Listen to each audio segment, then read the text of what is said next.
Hello, everyone. I'm Eric D'Souza, and joining me today is Melissa Yee as we continue to interview members of Crime Writers of Canada who have been nominated for an Awards of Excellence.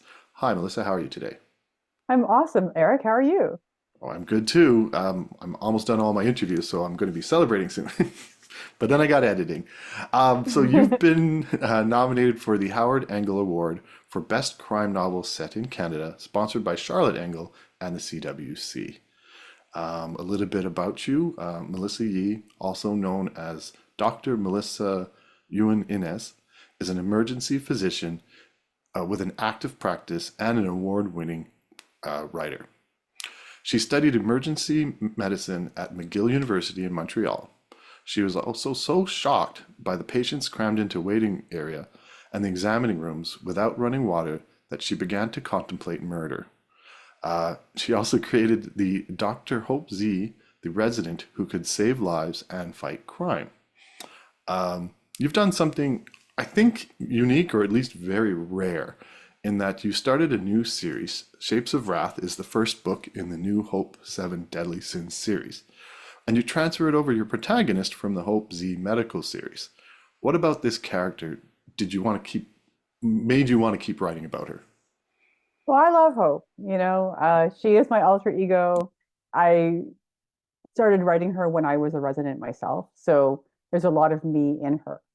Just you go into medicine because you want to save lives, and then you realize that you're up against a system that makes it hard to do so sometimes, or arguably all the times.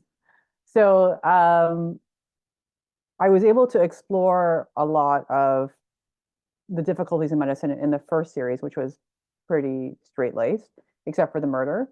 And then when I came, then I just I was writing a story actually about Hope's one of Hope's best friends, Tori, and Tori said, "I can talk to ghosts," and I was like, "You can?" Like I just was like, that is such a strange thing. But unlike other people like who are science based, I've always kept an open mind about this sort of thing. I've never just been like, what are you talking about? Show me the data. I've always been like, well, that's really interesting. Why don't you tell me more about that? So I wrote Tori's story, and actually that's how she met her boyfriend Griffin.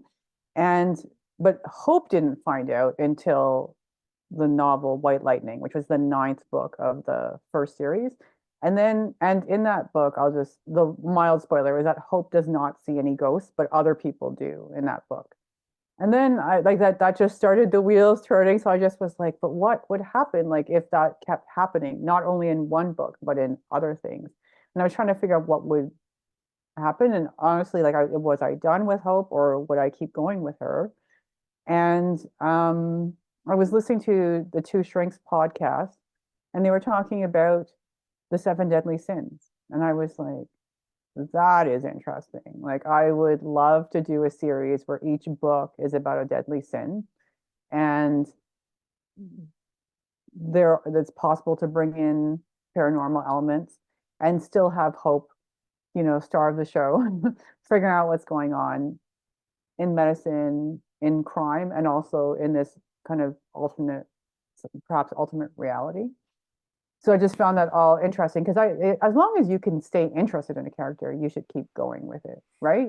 Like I asked Louise Penny, she actually did a Q&A with the Crime Writers of Canada, and I was like, so are you going to do anything else? And she was like, no, I'm going to ride this horse until the end. And I was like, well, that makes a lot of sense, actually. And I'm not saying that's the case for Hope, but as long as I'm interested in, people are interested in reading about her, then I would keep going with her. Even if I didn't continue to write this series of novels past this, I would still do short stories. And actually, I Oh, have a play as well and stuff like just I have done multiple things with Hope. that's great. One thing I'm noticing, at least from the cover, from the blurb, and everything I've read about this book, and I guess we are dealing with wrath, but it seems quite dark and probably darker than what you've written in the past, to the point of it sounds like horror. Uh, is this sort of a direction you're going to continue, or why did you want to write it darker than before? That's just where wrath like the sin of anger or rage led me. And I was also writing during COVID. I didn't talk directly about the pandemic, but I think everybody knows like tempers are short. There's a lot of polarization, and taking it out on people or um, animals or other vulnerable, like the environment and stuff like that. So I just wanted to address that in this book. It does like, like the antagonist is horrific. Like there's no question in my mind. Um, but I guess like literally there is always hope, right? Like that is my protagonist, and that is how I feel. Like I'm a very positive person. Um, Partly because I block things out. But that's what hope does too, to get through the end, to just be like, this, there is going to be a way through. And the nice thing about it is that when you write crime, there's going to be there's going to be a villain, and generally the villain is going to be put away. So there's going to be a happy ending on there, but how? Because so, often my job is to make it more and more terrible before I pull you through. Very true. I know we're not supposed to judge books by its covers, but book two of this series is out, Sugar and Vice, where you're tackling gluttony. There's still a dead body on the cover, but it's pink. And there's a shiny donut on it. Can I take from that that you're easing up a little bit in this next series or in this next book? Yeah, I have to say that for myself, and I guess for mental health too, and I wouldn't continue to go down a really difficult vein if I didn't have to. And so I did flip, and this is what I think of as a cozy thriller, even though I've been told that doesn't exist. And I'm like, oh well, It here does you now. go anyway. Yeah. Um, because I wanted to think about gluttony, and also like in my head, I'm just thinking about it, right? Like, are you hurting yourself, just yourself when you're a glutton, or are you hurting other people too? So like, because I love to eat, I like, like if I'm at a party, you will usually find me around the food. Like other people are drinking, I'm just like, oh, but the food's over here. Like, I'm talking to people, but like I'm going at it. Am I hurting other people? Maybe because I might take all the food, but otherwise, like, am I actually injuring them? So I just think it's just interesting to think about, and also like just for myself, I was like, but how does that turn into murder? So I did all Hmm. sorts of things for gluttony. Like I went to a restaurant where it's completely dark, and the serving staff are all visually impaired. So you're going to darkness. I just was like, like you're supposed to just keep your hand on the shoulder. And I was just going very slowly, like the waiter had to slow down because I just was like, I don't like going into a dark space, not knowing where I'm going, how far things are. And he was completely comfortable, just like whistling and calling out and using echolocation to figure out kind of, we're not bats, but anyway, using his hearing to be able to figure out where everything was and to sit me down and to tell me where. But I was very uncomfortable. Um, and anyway, but I just was like, I always wanted to go to this restaurant. This is my excuse to go and just explore. And I'll just throw in a thing, which was that I was like, oh, I was like, it is hard to finish everything when you eat, but you can use your hands when nobody can see you, and it all works out. So you can have a lot of fun. And by the way, I still find there was humor in Wrath, although some people did not think so. But um, yeah, I always try to laugh, no matter what. Hmm. It's interesting because I guess uh, every book's a project, and if you're focusing on the seven deadly skins, they are very unique from each Mhm. other, and I guess it takes you on a different path.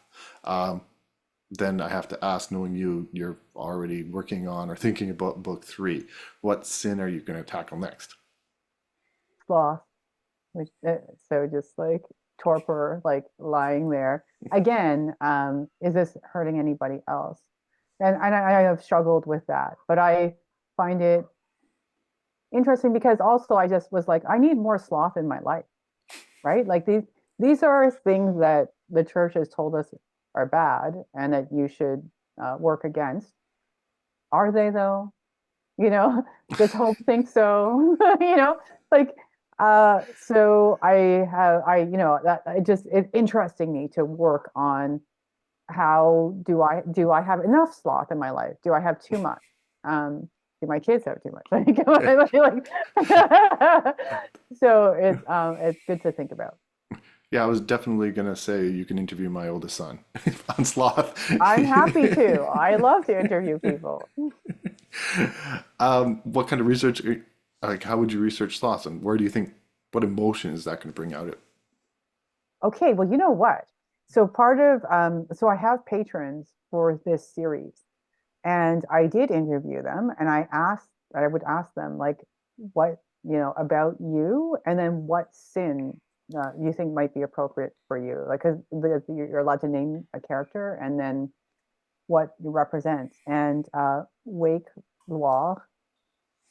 So she had a few, but she loved sloth. She was like, "Oh, I just would love to lie down all day."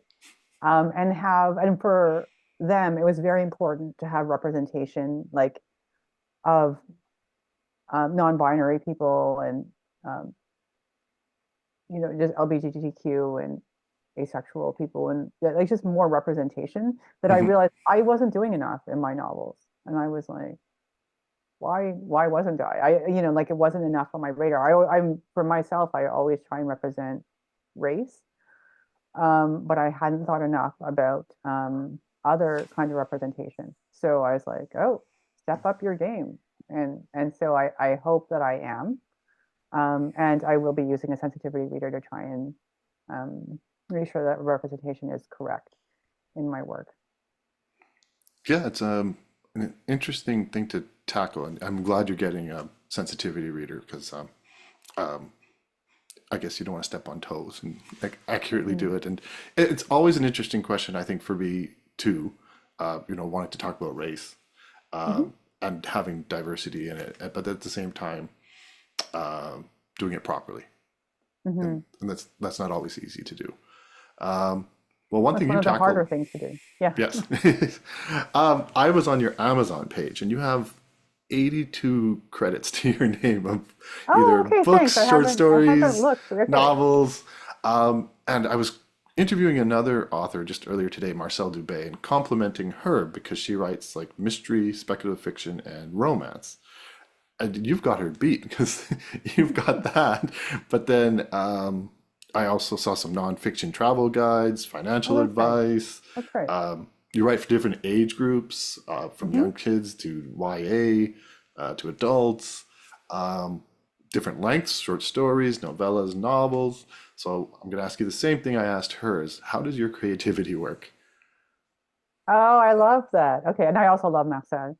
Um, well, I have done Becca Syme's Strengths for Writers courses. I don't know if you guys know them, but they use the Clifton Strengths, and you look at different aspects like of what works for you. And it was helpful to me in that I learned that my number one strength is ideation, which means that I just I love different ideas. Like that it makes me so happy to have weirdness and oddities in my life. Like I just like, for example, like if I go to Montreal, I'm like always happy because there's going to be some sort of randomness. Like I remember bringing my friend and I was like, look, they painted a dead tree yellow, you know. Oh, what's this? Somebody put a toy on their bike.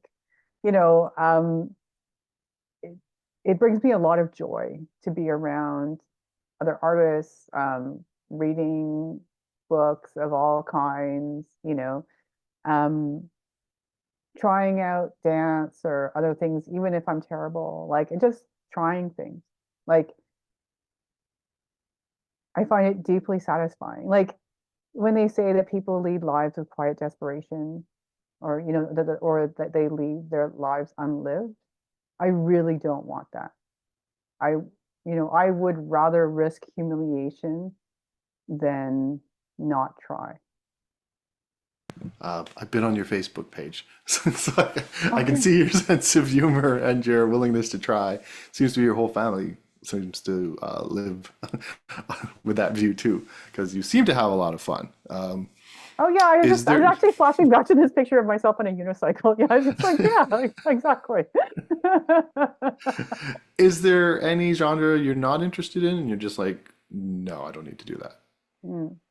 I haven't seen it I yet. Yeah, I do a little bit of horror, but not a lot. And that is because my day job can be really uh, difficult in emergency medicine. And so for me, it's not entertaining to immerse myself in horror. I can do little bits of horror, but not a ton. Um, and then there's just some things that ethically don't sit right with me. So like, really slasher stuff or like just torture porn and that sort of like that wouldn't be me. Mhm. Um, because for me, like there are things that really make me happy, like strong women plus that makes me happy. Like I had already mentioned justice, just like there are things that I like. I'm a very positive person also, so like I'm usually, even if I put you through the ringer, I will generally like give you like a happy ending. So like I probably wouldn't read just anything super depressing. Unfortunately, that does include the news a lot of the time. Yes, I had to stop reading it during COVID, and I feel much better. Yeah, Um, exactly. it's kind of funny though, or ironic maybe, that you're nominated for this dark story that you've written. Oh, you But know what? No, it makes me happy. That is part of the spectrum, right? Like, and I was impressed, to be honest. I was just like, wow, I'm glad that they could handle this kind of material, to be honest, because the surgeon in it, who is the antagonist, Dr. Vrack, is like, swears at everybody, racist, homophobic, like every ism you could imagine.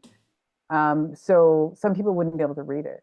Mhm. Um, but the jury did. So I was like, all right. I mean, in a way, I make it's kind of ridiculous. Like he ends up like, um, even like kicking a garbage can and like, like he's just like everyone and everything make him so angry. Yeah.